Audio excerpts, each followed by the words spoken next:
श्री शिवाय नमस्तुभ्यम, हर हर महादेव, जय महाकाल। कैसे हैं आप सभी लोग। देखिए, आप सभी को पता है कल है प्रदोष का बहुत ही विशेष दिन और इस बार की जो प्रदोष है ना वो बहुत ही ज्यादा खास और विशेष होने वाली है। आप सभी को पता है मंगलवार की प्रदोष साल में सिर्फ 2 या 3 पड़ती है, जिसे भौम प्रदोष के भी नाम से जाना जाता है। इस भौम प्रदोष के दिन अगर आपके परिवार में किसी भी तरीके की कोई समस्या है, पूज्य गुरु जी के जितने भी बीमारियों के उपाय हैं उन सभी बीमारियों के उपाय जो कि प्रदोष के दिन किए जाते हैं, आप सभी लोगों को निश्चित रूप से करना है। चाहे कैसी भी आपके घर की बीमारी क्यों ना हो, खत्म जरूर होगी। पूज्य गुरु जी की कथा से सुन करके और समझ करके पूरे उपाय को बड़े ही ध्यान से बताऊंगा, परंतु उससे पहले आप सबसे एक छोटी सी प्रार्थना। जो लोग पहली बार आए हैं चैनल को सब्सक्राइब जरूर कीजिएगा, वीडियो को लाइक करके देव आदिदेव महादेव का कोई सा भी प्यारा नाम कमेंट बॉक्स में लिखना मत भूलिएगा। इस पूरे वीडियो में हम 4 नहीं पूरे 7 महा उपायों के बारे में बात करेंगे जो कि आपके जीवन में जितनी भी तरीके की बीमारी या रोग है ना उन सभी का खात्मा करेंगे। तो ध्यान से सुनना, समझने की कोशिश करना। सबसे पहले नंबर पर बात करते हैं पहले वाले उपाय की। पहला वाला उपाय किन व्यक्तियों को करना है तो मैं आपको चित्र की सहायता से आपको बताऊं कि काफी सारे व्यक्तियों के साथ में किस तरीके की प्रॉब्लम होती है। कुछ इस तरीके की जो उनके टखने होते हैं ना, उंगलियों के या फिर कलाइयों के, इन वाली हड्डियों में काफी ज्यादा दर्द रहता है, मांसपेशियों में दर्द रहता है, बहुत ज्यादा दुख में कष्ट में जीवन बीतता है, उनसे काम तक भी नहीं होता है ना। तो ऐसी प्रॉब्लम वालों के लिए क्या करना है, आपको इस तरीके से ये जो नीला फूल अगर मिल जाए ना तो बहुत अच्छी बात है। इसे अपराजिता का फूल कहा जाता है। किसका? अपराजिता का आपको फूल ले लेना है। केवल एक फूल आपको लेना है और लेना है 1 चुटकी हल्दी। हल्दी कौन सी लोगे? ये जो पिसी हुई हल्दी होती है, इस तरीके से 1 चुटकी हल्दी लेना है और 1 लोटा शुद्ध जल अपने घर का ले लेना तांबे के कलश में। इन्हें लेकर के पहुंच जाना भोलेनाथ के मंदिर में शिवलिंग के पास। लेकिन जैसे ही आप शिवलिंग के पास में पहुंचोगे सबसे पहले दर्शन होंगे नंदी बाबा के। तो पहले आपको नंदी बाबा के पास में जाना है और उस परिवार के व्यक्ति के निमित्त, उसके परिवार का कोई भी व्यक्ति कर सकता है। सबसे बड़ी बात यह बताइए कि अगर आपके बच्चे बड़े बूढ़े किसी के साथ में है, वो मंदिर नहीं जा सकते हैं, तो आप भी इस उपाय को कर सकते हैं। जो आपने हल्दी ली है उस हल्दी को आपको इसी वाले फूल के अंदर आपको डाल देना है। पिसी हुई हल्दी को डाल दोगे और इस फूल को ले जा करके जो नंदी बाबा का उठा पैर है ना, इस उठे पैर के पास में क्या कर देना है, आपको यहां पर उस व्यक्ति का नाम और गोत्र बोल करके समर्पित कर देना है। कर दोगे? समर्पित कर देने के पश्चात अपनी कामना कहना, तो उस परिवार का जो मेरा व्यक्ति है उसको इतनी दिक्कत है, इतनी समस्या है, उन्हें खत्म कीजिए। और महादेव की शिवलिंग पर 1 लोटा शुद्ध जल उत्तर दिशा, नॉर्थ डायरेक्शन की तरफ मुख करके खड़े होकर के उस लोटे जल को समर्पित कर देना, श्री शिवाय नमस्तुभ्यम मंत्र का स्मरण करते हुए। महादेव से विनती करके, कामना करके आपको क्या करना है, यहां पर ये जो फूल लिया है आपने, चढ़ाया हुआ है, इस फूल में से ये जो हल्दी है, केवल इस हल्दी को निकाल करके आपको ले करके आ जाना है।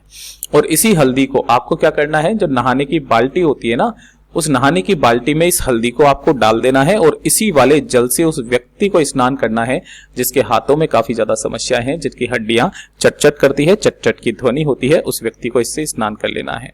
2 से 3 प्रदोष करके देख लीजिएगा, ये वाली समस्या जड़ से खत्म हो जाएगी। पूज्य गुरु जी का बहुत अद्भुत और अचूक उपाय है, जरूर कीजिएगा।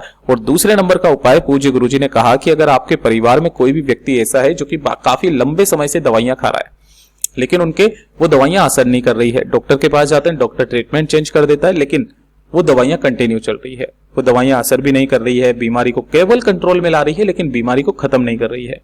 तो अगर उनके बीमारी की जो दवाइयां हैं वो असर नहीं कर रही है, बीमारी कम नहीं हो रही है, केवल दवाइयां कंट्रोल करे हुए है, एक छोटा सा काम कर लीजिएगा, उस व्यक्ति की ना सिर्फ बीमारियां खत्म होगी, धीरे धीरे करके उसकी दवाइयां भी छूट जाएगी। आपको क्या करना है, इस तरीके से लेना होगा बेल का फल, बहुत इजीली आपको मिल जाएगा। इस बेल के फल का अंदर का गूदा निकालना और किसी भी गिलास के अंदर, कटोरी के अंदर आपको क्या कर देना है, इसे गला देना है, कुछ इस तरीके से जूस निकाल लेना है। निकाल लोगे, इस जूस को लेना, साथ ही साथ आपको लेना होगा 1 लोटा शुद्ध जल अपने घर का तांबे के कलश में। इन दोनों चीजों को लेकर के पहुंच जाना भोलेनाथ के मंदिर में शिवलिंग के पास। जैसे ही आप यहां पर पहुंचोगे, उत्तर दिशा, नॉर्थ डायरेक्शन की तरफ में मुख करके आपको खड़े हो जाना है। सबसे पहले आपने जो बेल के फल का जूस लिया था, ये वाला है ना, इससे महादेव की शिवलिंग का अभिषेक करना है। श्री शिवाय नमस्तुभ्यम मंत्र का स्मरण करते हुए पूरी की पूरी शिवलिंग पर आपको छोड़ देना है। ठीक है, छोड़ देने के पश्चात आप जब भी आप यहां पर छोड़ोगे, किनके नाम से करोगे, अवधूतेश्वर महादेव के नाम से करोगे, अवधूतेश्वर महादेव के नाम से। Is that clear? समर्पित कर देने के पश्चात जितना भी ये जूस इधर बहकर के नीचे की तरफ गिरेगा, आपको उस जूस को रोकना है, जितना रोक सको उतना रोकना और इसे उठा करके साइड में रख देना। और उसके बाद में 1 लोटा शुद्ध जल भोलेनाथ की शिवलिंग पर अवधूतेश्वर महादेव के नाम से समर्पित कर देना, श्री शिवाय नमस्तुभ्यम मंत्र का स्मरण करते हुए। अपनी कामना कह करके इस बेल के फल के जूस को आपको अपने घर पर लेकर के आना है। और जब भी आपके परिवार का व्यक्ति इस तरीके से दवाई खाने के लिए बैठेगा, उससे आधे घंटे पहले, इस चीज का ध्यान रखना, आधे घंटे पहले मात्र वो जो बेल के फल का जूस जो आपने जलाधारी से रोका था उसका आचमन करा दीजिएगा। वही अब दवाइयां उनके असर करने लगेगी, धीरे धीरे करके उनकी दवाइयां भी बंद होगी और जड़ से वो बीमारी का नाश भी होगा। पूज्य गुरु जी का बहुत अद्भुत और अचूक उपाय है, जरूर कीजिएगा। तीसरे नंबर का उपाय सबसे ज्यादा खास और विशेष उपाय है। पहले नंबर के उपायों में जो आपके हाथ की हड्डियां होती थी वो अगर चट करती है तब आपको क्या उपाय करना था, वो उसके लिए था कलाई वगैरह के दर्द का। लेकिन अगर आपके परिवार में किसी भी व्यक्ति को घुटनों से संबंधित कोई बीमारी है, जैसे कि अंदर का ग्रीस खत्म हो गया है, चिकनाहट खत्म हो गई है, घुटने बदलवाने की जरूरत पड़ने वाली है, ऑपरेशन कराने वाले हो, या फिर आपकी रीढ़ की हड्डी में काफी ज्यादा दर्द रहता है, कंधे की हड्डी में काफी ज्यादा दर्द रहता है, तो खास करके ये वाला उपाय सिर्फ और सिर्फ प्रदोष के दिन किया जाता है। पूज्य गुरुजी ने कहा जीवन में घुटने बदलवाने की जरूरत नहीं पड़ेगी। एक बार इस उपाय को जरूर कीजिएगा। आपको 1 लोटा शुद्ध जल लेना है तांबे के कलश में और मात्र 1 बेलपत्र आपको चाहिए होगी। अपने साथ में लेकर के जाना। वैसे गुरुदेव ने नहीं बताया कि आपको 1 बेलपत्र लेना है, लेकिन अपने साथ में 1 बेलपत्र जरूर रखना, वो मैं बताऊंगा क्यों। ठीक है, 1 बेलपत्र 1 लोटा शुद्ध जल लेकर के भोलेनाथ की शिवलिंग पर समर्पित, मतलब भोलेनाथ की शिवलिंग के पास में चले जाना। किसी भी समय चले जाना प्रदोष के दिन। यहां पर आपको शिवलिंग के पीछे की तरफ में खड़े होना है, उत्तर दिशा की तरफ में आपका मुख हो जाएगा। 1 लोटा शुद्ध जल भोलेनाथ की शिवलिंग पर आपको समर्पित करना है। श्री शिवाय नमस्तुभ्यम मंत्र का स्मरण करते हुए अवधूतेश्वर महादेव के नाम से। किनके नाम से? अवधूतेश्वर महादेव के नाम से समर्पित करना। और जो शिवलिंग पर जो भी बेलपत्र चढ़ा हुआ है, चाहे कैसे भी चढ़ा हुआ हो, उस 1 बेलपत्र को उठा लेना। अब मैंने जो 1 बेलपत्र लाने के लिए कहा था, वो किस लिए कहा था कि अगर बाय द वे शिवलिंग पर कोई बेलपत्र नहीं समर्पित है, तब पहले आपको बेलपत्र चढ़ाना है, जिसकी डंडी का जो रहेगी वो रहेगी जलाधारी की तरफ, बीच वाली पत्ती का मुख आपकी तरफ, और उसी के ऊपर फिर आपको जल समर्पित करना है अवधूतेश्वर महादेव के नाम से। अब बात आई समझ में। उसी बेलपत्र को जब आप उठा करके लेकर के आओगे अपने घर पर ना, तो अपने घर पर अपने साथ में रखना। और जब प्रदोष का दिन, मतलब रात्रि जब आ जाएगी, तो रात्रि के 12 बजे इस चीज का ध्यान रखना।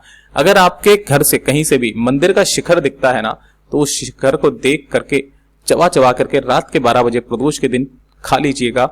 आपको कभी घुटने बदलवाने की जरूरत नहीं पड़ेगी। जो प्रदोष का दिन पड़े उस प्रदोष के दिन करना, आपको इसका असर दिखाई देने लगेगा। और अगर आपके घर से मंदिर से इस तरीके से जो शीर्ष है वो नहीं दिखाई देता है, तो आप अपने घर के मंदिर में खड़े होकर के महादेव की जो प्रतिमा है, मूर्ति है, उस प्रतिमा और मूर्ति के सम्मुख में जाकर के आप इसे खा सकते हैं। पूज्य गुरु जी का बहुत अद्भुत और अचूक उपाय है, जरूर कीजिएगा। और ये वाला जो उपाय होगा ये आपके परिवार के बच्चों के लिए होगा।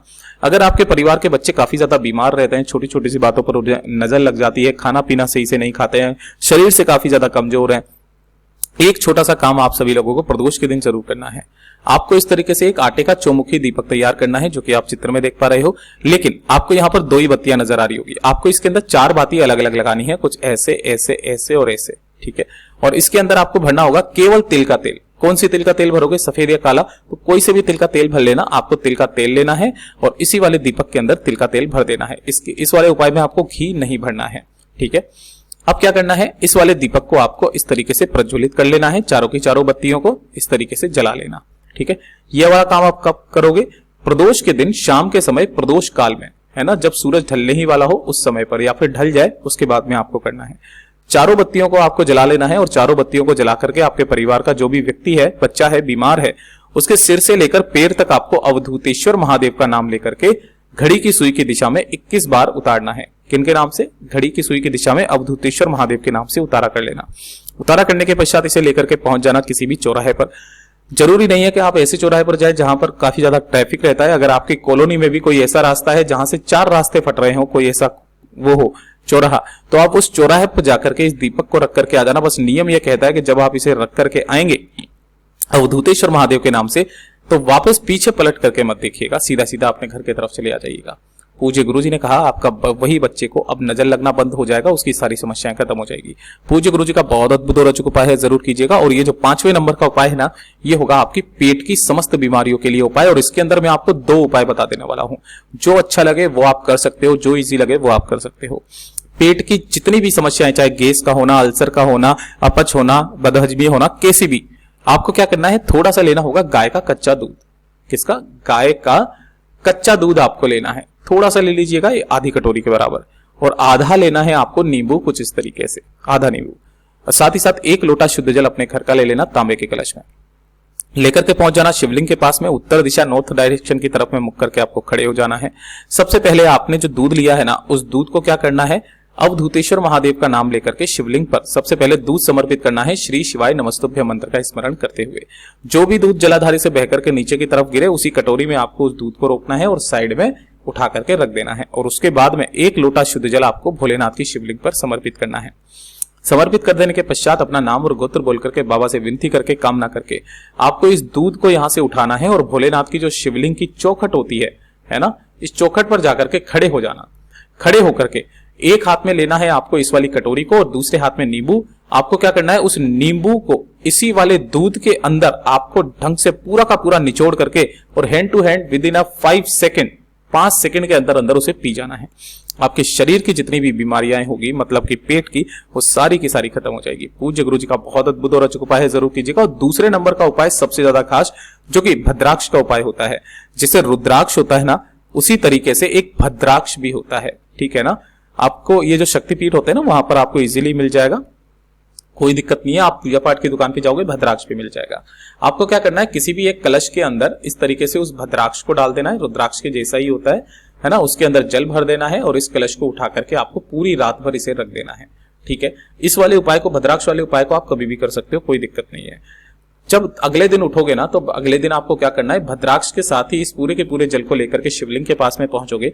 उत्तर दिशा नॉर्थ डायरेक्शन की तरफ मुख करके भद्राक्ष के साथ ही आपको संपूर्ण जल को शिवलिंग के ठीक ऊपर समर्पित कर देना है। समर्पित कर देने के पश्चात जो भी जल जलाधारी से बह करके नीचे की तरफ गिरेगा, उस जल को आपको रोक लेना है और जो भद्राक्ष नीचे गिरे उसे धो करके उठा करके अपने साथ में रख लेना।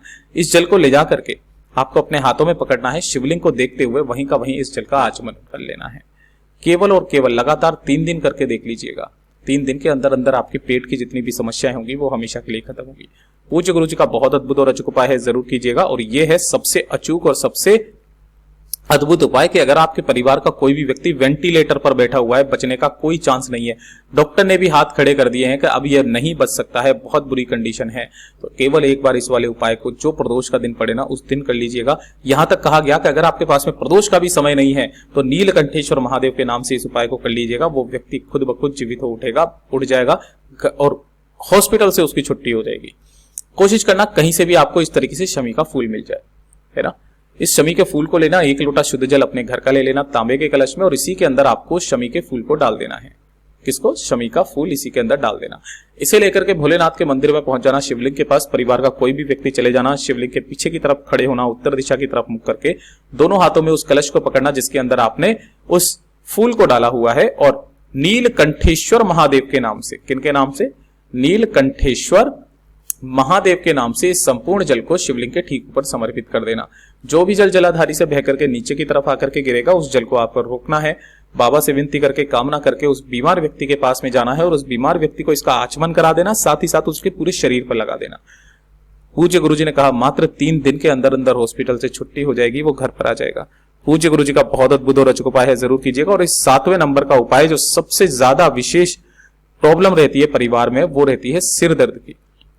या तो आपके परिवार में किसी भी व्यक्ति को सिर दर्द की प्रॉब्लम है, सिर दर्द की नहीं होगी, माइग्रेन की दिक्कत है, जो आधी सीसी का दर्द होता है ना, एक ही साइड का दर्द होता है, माइग्रेन का दर्द।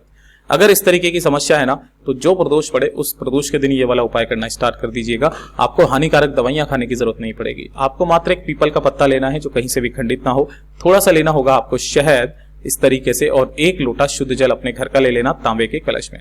इन सभी को लेकर के भोलेनाथ के मंदिर में पहुंचना है शिवलिंग के पास में, जहां पर आपको उत्तर दिशा नॉर्थ डायरेक्शन की तरफ मुख करके खड़े हो जाना है। जो आपने शहद लिया है उस शहद को आपको इस पीपल के पत्ते के ऊपर अच्छे से लगा देना है, ठीक है। अच्छे से पूरे के पूरे पत्ते पर लगा देना और इस पत्ते को अपना नाम और गोत्र बोल करके शिवलिंग के ठीक ऊपर आपको इस तरीके से चिपका देना है, इस पीपल के पत्ते को, ठीक है। चिपका दोगे। चिपका देने के पश्चात 1 लोटा शुद्ध जल लेना और इसी पीपल के पत्ते के ऊपर आपको श्री शिवाय नमस्तुभ्यं मंत्र का स्मरण करते हुए समर्पित कर देना। समर्पित कर देने के पश्चात अपने सिर दर्द की दूर करने की कामना करके इस पीपल के पत्ते को यहां से उठाना, सामने जो नंदी बाबा बैठे रहते हैं, नंदी बाबा के पीछे की तरफ में खड़े होकर के इस शिवलिंग को देखते हुए इस पत्ते के ऊपर जितना भी ये शहद लगा हुआ है, इस शहद को वहीं पर खड़े होकर के चाट लेना और बाद में इस पत्ते को किसी भी वृक्ष के नीचे रख करके चले आ जाना। केवल और केवल प्रदोष के दिन करना स्टार्ट कर दीजिएगा। जो काम आपके दवाइयां नहीं कर पाई वो इस छोटे से उपाय से सोल्व हो जाएगा। पूज्य गुरु जी के सभी उपाय बहुत ही ज्यादा खास और अद्भुत है, जरूर कीजिएगा। वीडियो पसंद आए तो लाइक जरूर करना, चैनल को सब्सक्राइब जरूर कीजिएगा। मैं आपसे मिलता हूं अगले वीडियो में, तब तक के लिए ओम नमः शिवाय, हर हर महादेव, जय महाकाल।